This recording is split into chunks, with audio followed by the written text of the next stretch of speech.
a lot of interesting things happened yesterday and pretty much today. So we are going to be discussing about a lot of things, and I really wanted to find out your reaction to yesterday's appointments, because we obviously heard that Christine Chama, Laura Miti, and State Council Musa Mwenya were appointed by the new Dawn government. Yes. So what do you think about that? And as a Zambian, right, do you really feel these appointments are justified? From my own take, first let me start with Christine. Right. I think I, for one, being a keen advocate of ensuring that we have inclusiveness, even in all governance spaces. The appointment of Christine Chama, for me, I believe, came at the right time. Especially that we all want to advocate for the need of inclusive participation of not only persons living with disabilities, but even young people and women, so on and so forth. So the appointment of Christine is more like a success in two plates forward, where we have a young person being, in the Human Rights Commission, and we also have a representative of the person living with disability community being sitting in some of those spaces. So I, for one, I think I would give 100% mark, to the new Dawn government for such a tremendous and massive appointment. Coming to comrade Laura Miti, I think Laura Miti has been active in the human rights movement, especially in the civil society space. However, good appointment it is, and kudos to her.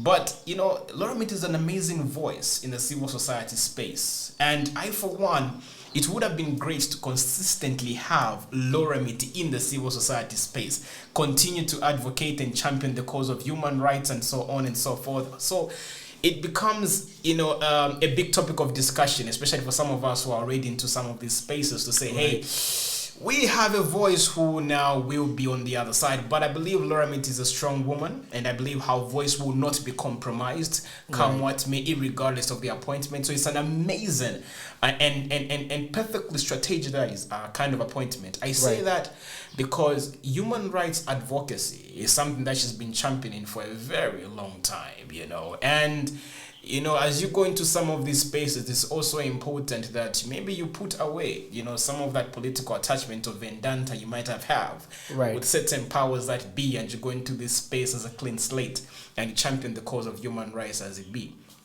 Coming to State Council Musa Mwenya, that's come on, what can I say about that? I believe it came at the right time. I believe he has what it takes. I believe he's the right person for such a particular position. And I believe, a man of such great dignity and value and focus and determination, I honestly do believe that he's going to bring some sanity, to the ACC. And I believe he's a person of, who he stands on what he believes. And by virtue of doing that, I believe he will not be a compromised kind of leader, but he's going to ensure that he delivers in accordance to the kind of values that he has promoted, either as a state council, either as a lawyer, even as a political commentator. But I, for one, I believe it's an amazing and perfectly placed appointment from the president. Right. So you have been consistently using the word compromise.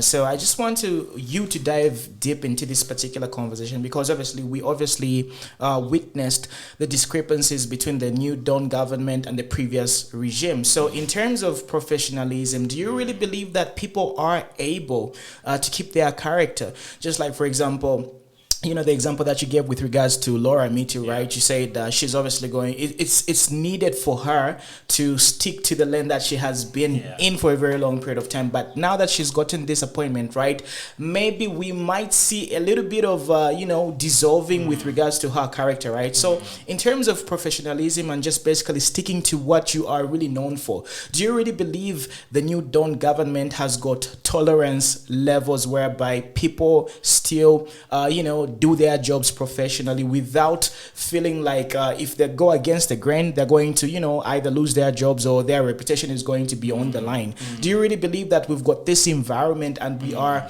progressing as a nation, as a society?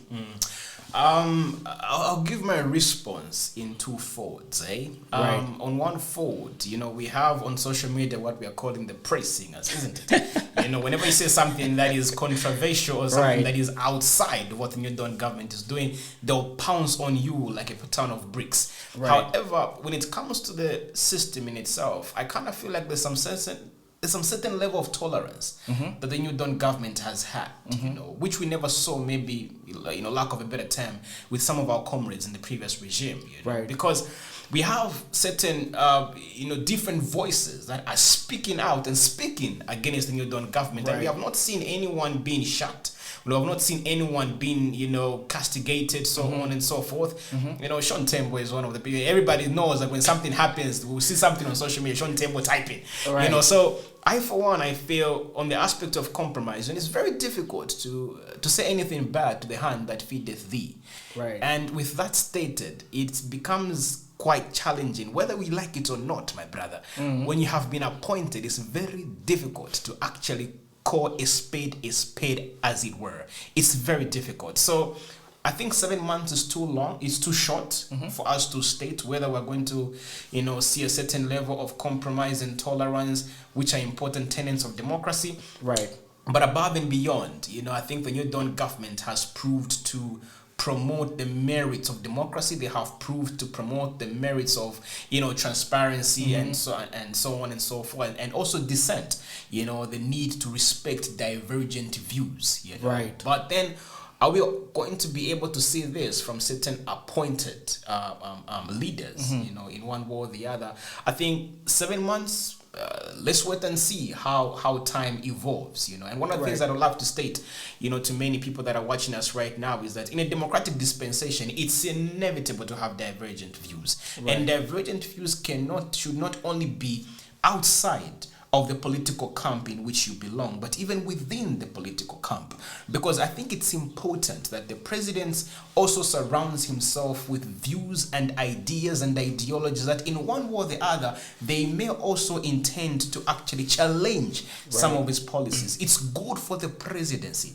I believe when you have people within your circle that always tell you, my brother, you're doing right, you're in the right direction, you're moving in the right pace, it becomes very difficult for you to see where you err, for you to see where you're having it wrong, and for you to see where you're actually not doing that which ought to be done. So divergent views should not only be tolerated outside of the political camp, but even within the political camp. If a political player close to the president has seen something that is not going right, that political player should sit the president and say, Mr. President, with all due respect, I think if we go in this direction, then we're doing that which ought to be done. Definitely. So how can Zambia promote the idea of tolerance and divergent views? Because obviously we are the pinnacle example of democracy in Africa, even though the past few years, in the previous regime, we were sort of gravitating towards like a new era where things were just becoming sour. So how do we promote and encourage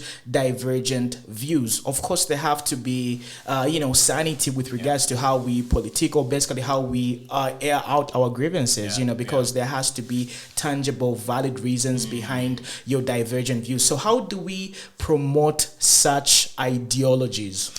I think it all begins with the leadership. Everything starts and ends with leadership, whether we like it or not. We saw what happened, in the past, days, if I can put it like that.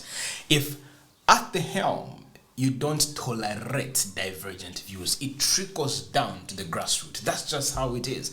And I believe in the new era of leadership, we have seen that people can easily move freely with their own political legality, and nothing will actually happen to them. But that was not something that we saw back in the days. And I, for one, I believe the only way we can promote a culture, that easily gravitates towards the tolerance of divergent views.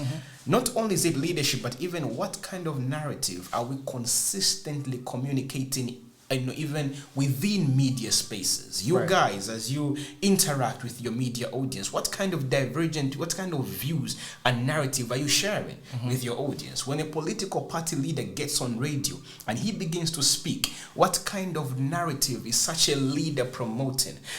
I ran for office as member of parliament in Changa constituency. I came out third in a race of 5 candidates. And I'll tell you the truth. One of the things I said is that political violence does not begin with the grassroots voter. Political violence begins with the elite, us who stand for office. Right. Because the moment I get on radio and then I blast another political candidate that I'm standing against, and I call them all sorts of names, I shun them and I rate them badly. Right. You will not expect the people that follow me and the people that follow that person to coexist. But the moment we get on radio and we have respect for one another, even the people that follow us, we also have respect for one another. So I believe it's a culture we have to promote. It's a narrative that we have to consistently shape, but it also begins with the leadership that be. And the leadership that be is not the president's, but it trickles down to each and every person who refers to themselves as a leader. Right. So how does that trickle down to other professions as well? Because obviously in the previous regime, I hate, repeating this phrase in the previous regime, but of course we have to sort of compare, whatever is happening to what was happening. So we obviously witness a lot of civil servants get harassed because somebody belonged to Ichipani and, they were sort of affiliated with certain people. So obviously when it comes to professionalism, everything gets affected as well. The awarding of contracts, the economy basically gets affected. So with regards to divergent views, democracy, and basically tolerance, how does this affect society in general? It affects society. I think we've had examples such as Rwanda. Right. We've had examples, I think I can go on and on. Central African Republic, South Sudan itself, Rwanda. I can go on and on. If you're living in a society that fails to respect divergent views, calamity is around the corner, whether we like it or not. And we should not reach a point as a country where we begin to define ourselves based on the small little entities that we belong to. Right. We should not define ourselves by virtue of tribe. We should not define ourselves by virtue of political inclination. We should not define ourselves by virtue of connection. The very moment we sideline the definition of being Zambian and we now put on the definition of a political party you belong to, that's where division now begins to cripple the country. Right. And I, for one, that's why I said, it's the narrative that we consistently preach as leaders. It's the kind of information that we consistently share. What is the state media promoting? What are the radio station consistently promoting? Right. When the people at the grassroots are interacting, how best are they interacting? Are they interacting in a fierce manner? Whether you're PF, you're UPND, so my brother, we can't coexist. That should not be the case. But we should reach a point where we say, we may hold different opinions, and we may hold different views, and we may hold different scenarios on a particular issue, but above and beyond, we are Zambians first before belonging to a political party. Right. I'll tell you something before I divest. I did an article recently, and it was talking about the need for us to protect our leaders, to respect our leaders, regardless of their ills. So I put it on my page, and there's this page. What's the page again? Zambian landscape? There's another one. This is Zambia, I've forgotten. But it was they got the actual article and then they put it on the page and they said bye. And it had over 500 comments and I think 1K reactions, so on and so forth. And a larger portion of the comments were negative, Right. No, how can we respect, leaders with regardless their ills, so on and so forth. Right. So a journalist from Phoenix FM called me and he asked me to say, what's your reaction to some of the views that were expressed on that post? Right. And I told the journalist to say, I'm a respecter of diverse opinions. And I hold no grudge. There's nothing for me to respond.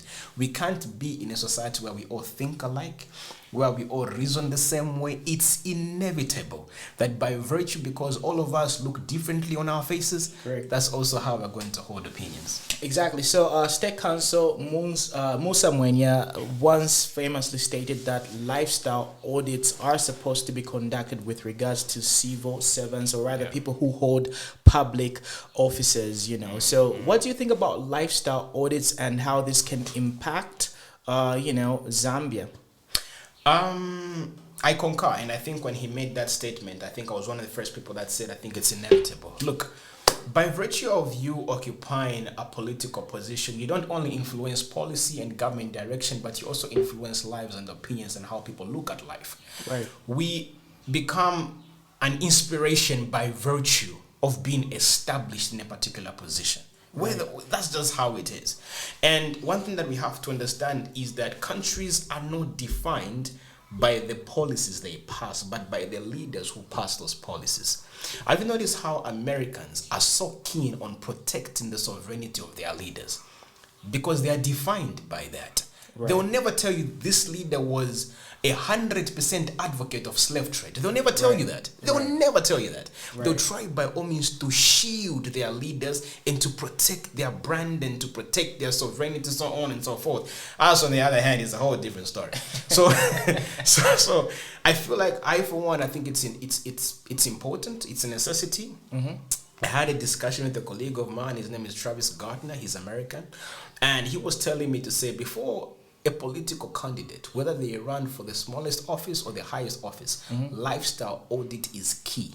Because what they don't want is at the very moment this political leader is elevated to a particular position, and now certain things begin to mushroom and to unveil themselves outside of the closet. Right. You know, so lifestyle audit, I believe, for me is inevitable, because that's the only way you also know whether Mwila is corrupt, whether Mwila will handle this position, whether Mwila will handle this influence, whether Mwila will be respectable, whether Mwila will be dependable, whether Mwila will protect the sovereignty of our country. I think it's inevitable. Right. So anyway, drifting away from all that, right, we obviously recently heard that Kelvin Fube Bwalya has created a new political party, which is Zambia Must Prosper. So first of all, I just want you to give us your own understanding of his pace of doing things, because obviously a lot of people were expecting him to get, like huge appointments, and no appointments were given to him. So do you really believe in the vision of KBF, and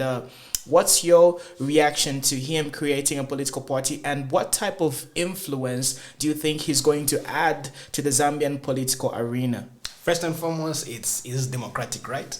Right. So as it might be your right and my right, if you think we can make a ZESCO political party if we feel like.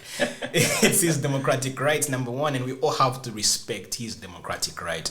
The other point I'd also want to state is that we may not always, I know many people were anticipating that, KBF will get an appointment. All of us were anticipating that. But one of the things I always like to say is not everyone should be in government. Not everyone should get an appointment. Not everyone should sit at the helm of power. Maybe certain people, their fundamental objective is to actually influence policy from the sideline. You never know.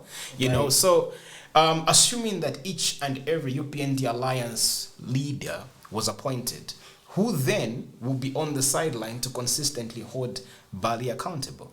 That's one area. Then the other point is, do I believe in KBF's vision? Do I believe in KBF's vision? I believe he's a leader in his own space. I believe he's written a book, Zambia Must Prosper, which brings to light amazing views and amazing pronouncements as regards how, we can elevate Zambia to a first world country. And the aspect of do I believe in his vision, I think it's a big question. In my own space, honestly speaking, I believe it's a big question. But one of the things that I always say on many platforms that I'm given, and I think I'll say it here, is that I respect each and every political party, and I respect each and every political leader and the path that they wish to take.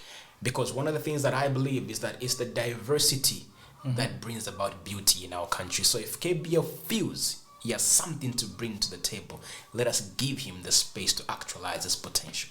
Right. So in terms of his attributes as, a leader, somebody who's able to influence certain things, right? Do you think he's going to make an impact on the Zambian political arena? Because number one, we've got, the Socialist Party, we've got, the Patriotic Front, MMD, and all these other different political parties. So do you feel his attributes as a character is going to really impact the way, checks and balances are done and the way politics are done in Zambia? He has a lot of work to do, honestly speaking. He has a lot of work to do, and I, for one, if he positions himself properly, he can definitely become a force to reckon with. Because I'm a keen advocate that believes that in a democratic dispensation we need opposition. while we have UPND at the helm, we need various political parties to consistently check on the UPND. That's why I'm saying that KBF, if he has to skyrocket the Zambia Must Prosper party, he has a lot of work to do, because we have the 50% plus one. That's just how it is these days. So it's not the way it was before then, where it's first past the post, you can win an election with 30% of the vote. You need 50 plus votes to win an election. And we had over 2.8 million people line up in queues to bring in a party in power to change the perception of those 2.8 and the 1.8 that lined up to vote for the Patriotic Front. You have a lot of work to do. That even the third candidate who emerged as in third in place doesn't even have a member of parliament in parliament. Right. That in itself shows you how much work you need to put in order to penetrate the political space in our country.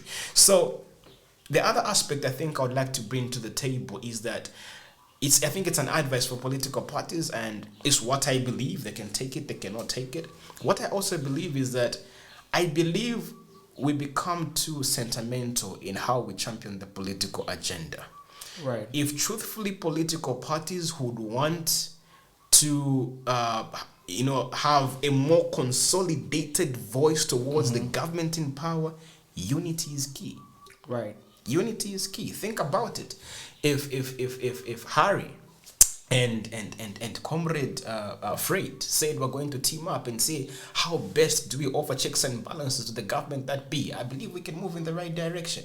Right. So I believe if political parties really want to cement their footprints on the sands of time and influence policy direction and hold government accountable, unity beyond political party lines is also important. So KPF, I believe he has a lot of work to do in order to penetrate the political space. Right. So there has been an uproar with regards to some certain procurements and certain contracts that were awarded to certain named companies with regards to ZESCO, right? Just say it, foreign companies. Yeah, foreign companies. I'm trying to be very diplomatic here. Yes. Yeah. So what is your reaction as a governance expert? And obviously right now we've been trying to empower Zambians, Zambian businesses, Zambian companies, Zambian entrepreneurs. So what is your reaction to this particular debacle that unfolded with regards to ZESCO and these foreign companies that were sort of involved? Yeah.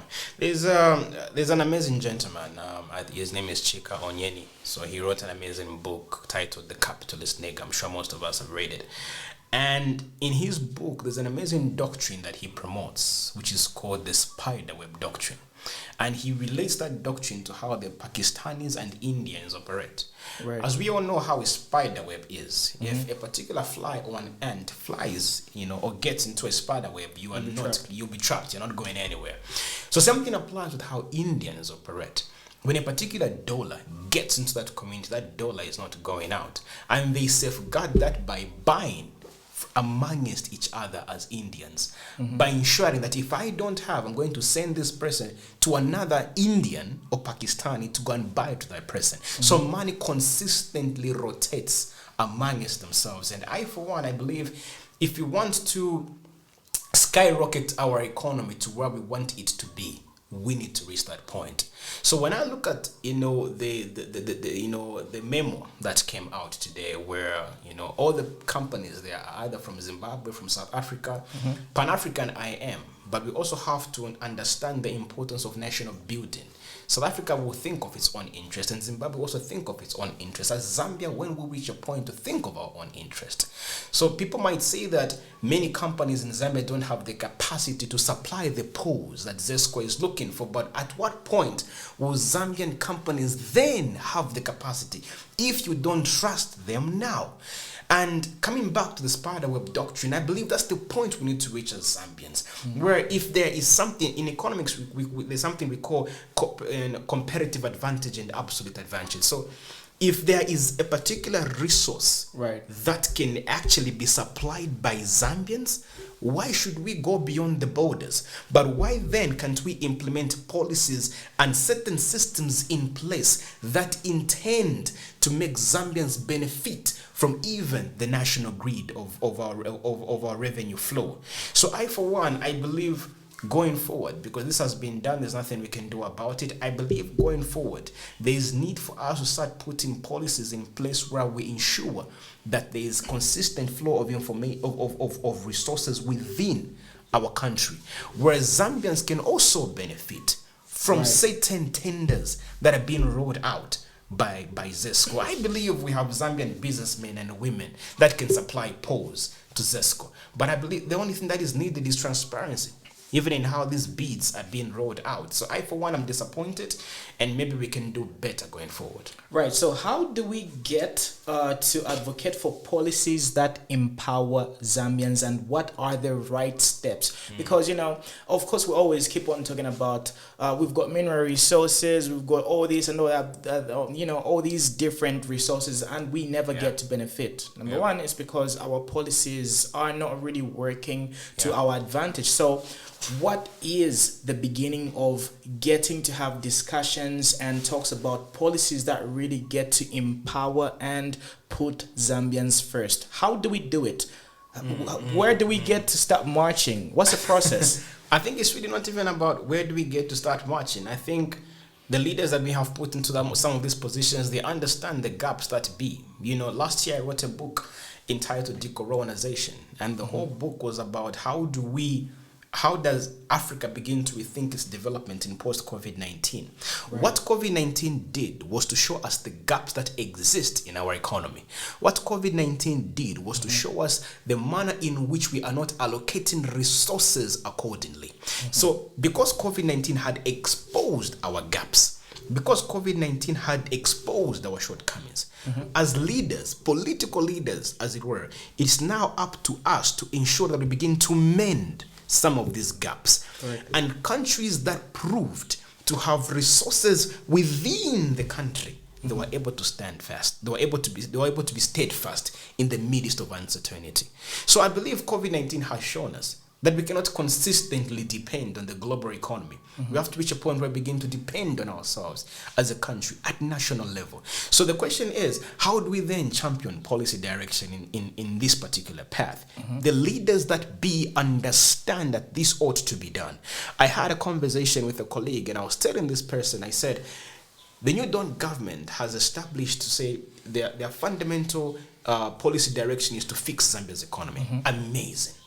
But if they can also say how we are going to ensure that we fix Zambia's economy is by ensuring that we allocate enough revenue and resources towards industrialization, where we ensure that we bring certain industries back to life, because when there is revenue generating mechanism, there will be money in the economy. And then what we're also going to do is that when a young person wishes to go into business, this young person will be given tax holiday for maybe 3 years, so that this young person can maximize profit, and that money gets to be plowed back in our economy.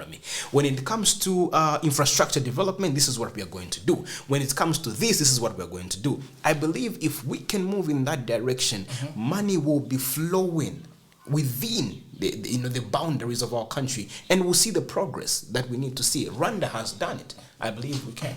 Right. So you obviously brought up the fact that leaders are supposed to, do their own due diligence, and they're supposed to push for the implementation of certain policies that favor, Zambians. So what do I do as a Zambian youth, as an individual, to sort of put pressure on our leaders? How do we, as like a population, a citizenry, how do we get to make sure that we are always consistently, reminding our leaders, and we let them know that this is what we want, this is what we yearn and desire as a nation? There's a colleague, his name is Thomas Sankara, and Thomas Sankara says a nation dies when its citizens choose to go to sleep.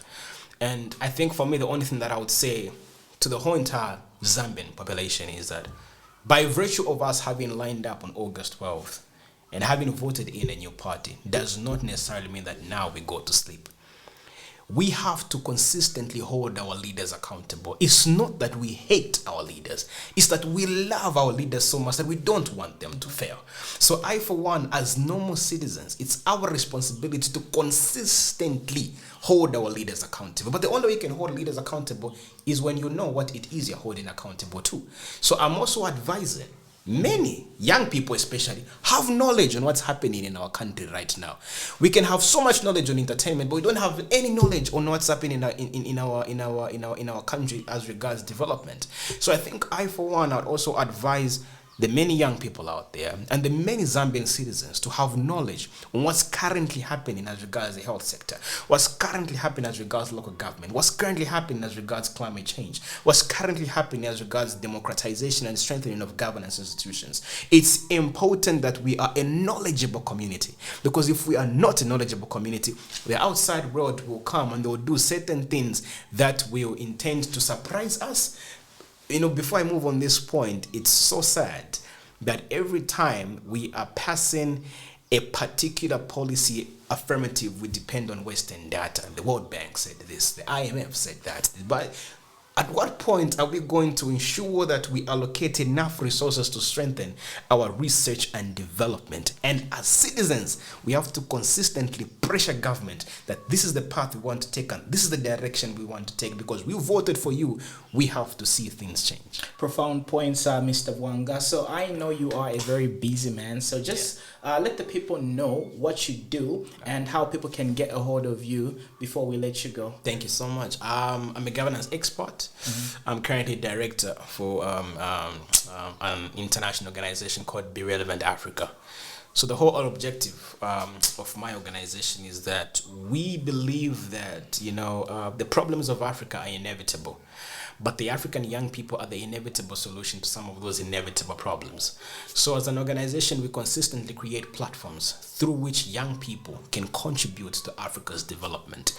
And we also seek to provide programs and initiatives that seek to build young people's capacity in democratic governance, leadership, and civic engagement. And lastly, the other component of our organization is research.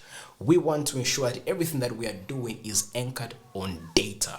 We want to have raw data to understand, to say, this is the number of young people who are not employed. This is the number of young people that are championing the cause of climate change, science and technology, so on and so forth. So if anyone, international organizations wish to come to our country, we'll be operating on the merits of our own information, and where people can find me, they can search for me on my social media platforms, Mwila, Chriseddy, Bwanga.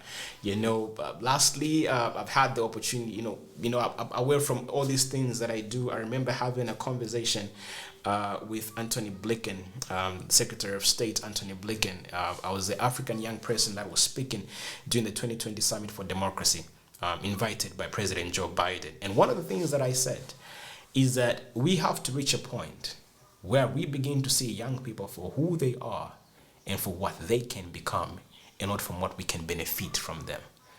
That will be my takeaway point. Thank you very much. There you have it, ladies and gentlemen. Everything that needs to be said has been said. And of course, we're going to be having him again because obviously you did enjoy this. So remember, share this video everywhere.